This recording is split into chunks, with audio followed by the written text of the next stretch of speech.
Hello student, myself Anil Kumar Sharma, assistant professor LBS government college Kotputli.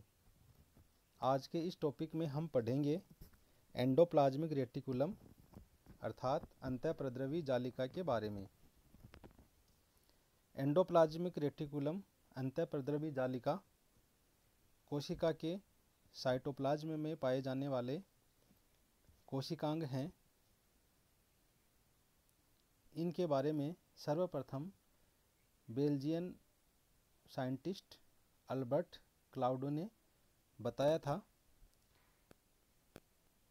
इन्होंने सर्वप्रथम कोशिका द्रव्य में महीन एवं शाखान्वित दोहरी झिल्लीदार नलिकाओं का एक अनियमित जाल जिसके साथ थैलेनुमा रचनाएं थीं देखी थी और इनको एंडोप्लाज्मिक जाल अथवा अंतःप्रद्रवी जालिका कहा गया था।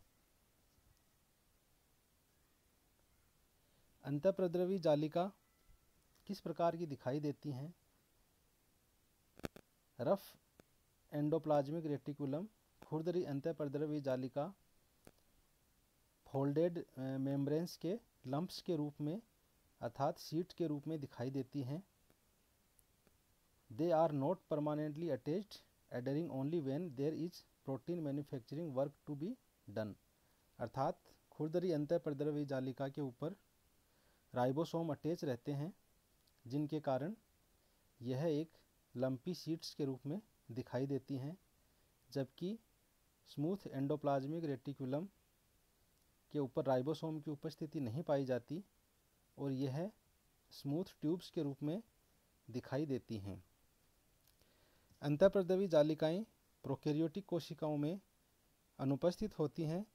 इसके अलावा परिपक्व स्तनधारियों की लाल रक्त कणिकाओं के अतिरिक्त सभी यूकेरियोटिक कोशिकाओं में अंतःप्रद्रवी जालिका पाई जाती हैं। प्रोटीन्स के निर्माण में व्यस्त कोशिकाओं की अंतःप्रद्रवी जालिकाएं अधिक संगठित व विकसित होती हैं। इसके अलावा उन कोशिकाओं में जो वसाओं के उपापचय से संबंध रखती हैं, एंडोप्लाज्मिक जालिकाएं अपेक्षाकृत सरल रूप में ही पाई जाती हैं।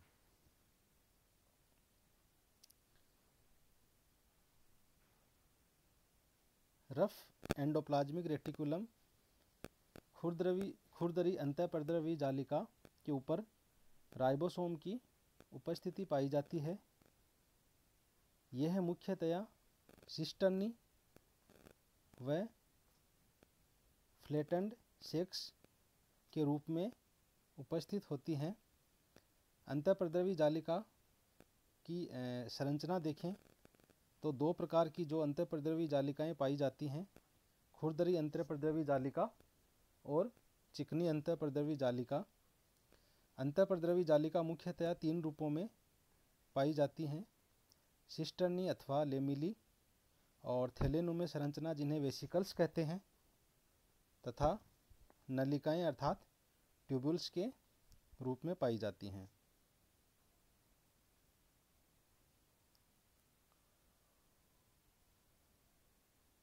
अगर रफ खुरदरी अंतःप्रद्रवी जालिका के कार्य देखें तो उन कोशिकाओं में जो कि लार्ज क्वांटिटी में प्रोटीन सिक्रीट करती हैं, उनमें खुरदरी अंतःप्रद्रवी जालिका ज़्यादा सघन रूप से पाई जाती है, जैसे कि अग्नाशय की एसिनर सेल्स। इसके अलावा डाइजेस्टिव ट्रैक्ट की लाइनिंग की जो म्यूकस सिक्रेटिंग सेल्स हैं, उनमें खुरदरी अंतःप्रद्रवी जालिका बहुतायत से पाई जाती हैं। Rough endoplasmic reticulum is the starting point of the biosynthetic pathway of proteins, carbohydrates and phospholipid. जो खुरदरी अंतःप्रद्रवी जालिकाएं हैं वह प्रोटीन्स, कार्बोहाइड्रेट चेन्स और फॉस्फोलिपिड के बायोसिंथेसिस पाथवे का स्टार्टिंग पॉइंट मानी जाती हैं। स्मूथ चिकनी अंतःप्रद्रवी जालिका जो हैं उनमें राइबोसोम्स उपस्थित नहीं पाए जाते। इनकी मेम्ब्रेन्स जो हैं मेम्ब्रेनस एलिमेंट्स हैं जो कि हाईली कर्व्ड और ट्यूबुलर स्ट्रक्चर बनाते हैं और यह साइटोप्लाज्म की इंटरकनेक्टिंग पाइपलाइंस के रूप में काम करती हैं। Smooth endoplasmic reticulum extensively developed in a number of cell types including those of skeletal muscles, kidney tubules and steroid producing endocrine glands। अर्थात स्मूथ एंडोप्लाज्मिक रेटिकुलम उन कोशिकाओं में बहुतायत से पाई जाती हैं जो कि वसा के निर्माण में संलग्न होती है या स्टेरॉइड के निर्माण में संलग्न होती हैं, जैसे कि skeletal muscle cells, kidney tubules की cells and steroid producing endocrine glands. Smooth endoplasmic reticulum के फंक्शन देखें तो it is synthesis of fatty acids and steroid hormones such as estrogen and testosterone. Fatty acid and steroid hormone का निर्माण करती हैं, जैसे कि एस्ट्रोजन और testosterone. Detoxification in the liver of a wide variety of organic compounds including barbiturates and ethanol.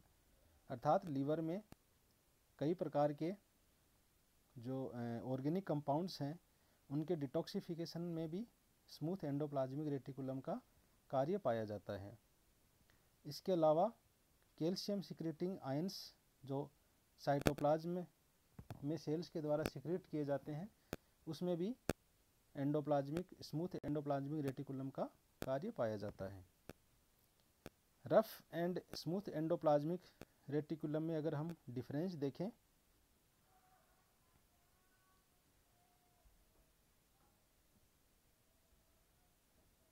तो rough endoplasmic reticulum की surface पर राइबोसोम जो हैं वो अटैच होते हैं, जबकि स्मूथ एंडोप्लाज्मिक रेटिकुलम की सरफेस पर राइबोसोम अटैच नहीं होते। Rough endoplasmic reticulum is the site of synthesis of protein destined for secretion. अर्थात रफ एंडोप्लाज्मिक रेटिकुलम उन कोशिकाओं में बहुतायत से पाई जाती हैं जो कि प्रोटीन के सिंथेसिस में संलग्न रहती हैं, जबकि स्मूथ एंडोप्लाज्मिक रेटिकुलम उन कोशिकाओं में बहुतायत से पाई जाती हैं जो कि लिपिड मेटाबॉलिज्म अथवा स्टेरॉइड हार्मोन्स के संश्लेषण में संलग्न रहती हैं। अंतःप्रद्रवी जालिका का कार्य इसके रूप व स्थिति के अनुसार भी भिन्न भिन्न होता है। इसके अन्य महत्वपूर्ण कार्य निम्न प्रकार से हैं। यांत्रिक आधार प्रदान करना, अर्थात यह मुख्यतः कोशिका का कंकाल बनाती हैं। एंजाइमेटिक क्रियाओं हेतु उत्तरदायी होती है। मेटाबॉलिक क्रियाओं के लिए अंतःप्रद्रवी जालिका सतह प्रदान करती है, क्योंकि एंजाइम्स की यह प्रकृति होती है कि वे किसी घोल के बजाय किसी सतह से जुड़े रहने पर बेहतर तरीके से अपने लिए कार्य करते हैं। इस प्रकार यह साइटोप्लाज्म में एंजाइम्स के कार्य करने के लिए एक सतह का प्रदान करती है। भंडारण का कार्य भी अंतःप्रद्रवी जालिका द्वारा किया जाता है। अंतःप्रद्रवी जालिका की कलाएं एक रिक्तिका या गुटिका को घेरती हैं। इसमें संश्लेषण के दौरान बने पदार्थों का संग्रहण किया जाता है। रोल इन मेटाबॉलिज्म, अर्थात उपापचय में भी अंतःप्रद्रवी जालिका कार्य करती है। उपापचय उत्पादों को कोशिका द्रव्य से अलग कर संग्रहण करने का कार्य भी अंतःप्रद्रवी जालिका करती है। अंतःप्रद्रवी जालिका अन्य कोशिका कलाओं के साथ समानता भी ये सुझाती है कि इसके द्वारा अन्य कोशिका कलाएं भी बनती हैं। उदाहरणार्थ माइटोकॉन्ड्रिया तथा कोशिका विभाजन के दौरान केंद्रक कला भी अंतःप्रद्रवी जालिका से ही बनती है। पदार्थों का आदान प्रदान, अंतःप्रद्रवी जालिका में नलिकाओं के जाल के रूप में व्यवस्थित होने के कारण ये कोशिका के भीतर व बाहर पदार्थों के संवहन का काम भी बड़े ही सुचारू रूप से करती हैं। कोशिकाओं में अंतःप्रद्रवी जालिकाओं की सतह एटीपी के निर्माण हेतु भी उत्तरदायी होती है। अंतःकोशिकीय उपापचय एवं खाद्य सामग्री के विनिमय हेतु ऊर्जा के रूप में एटीपी काम में लाया जाता है। बायोजेनेसिस ऑफ एंडोप्लाज्मिक रेटिकुलम, अर्थात अंतःप्रद्रवी जालिका का जीवात जनन किस प्रकार से होता है, इसके बारे में अभी कोई स्पष्ट मत की जानकारी नहीं हो सकी है। यह समझा जाता है कि अंतःप्रद्रवी जालिका का निर्माण कोशिका के हाइलोप्लाज्म के आधारी तत्वों के द्वारा किया जाता है। पेलाडे साइंटिस्ट के अनुसार अंतःप्रद्रवी जालिका का निर्माण प्लाज्मा कला के अंतर्वलित होने के फलस्वरूप होता है। हालांकि अब यह विश्वास किया जाता है कि कलाओं का निर्माण कणिकामय अंतःप्रद्रवी जालिका में होता है। अनेक परिवर्तनों के उपरांत ये कलाएं गोल्जी बॉडीज एवं चिकनी अंतःप्रद्रवी जालिका में रूपांतरित हो जाती हैं। इस प्रक्रिया को मेम्ब्रेन डिफरेंशिएशन अर्थात कला विभेदन कहा जाता है।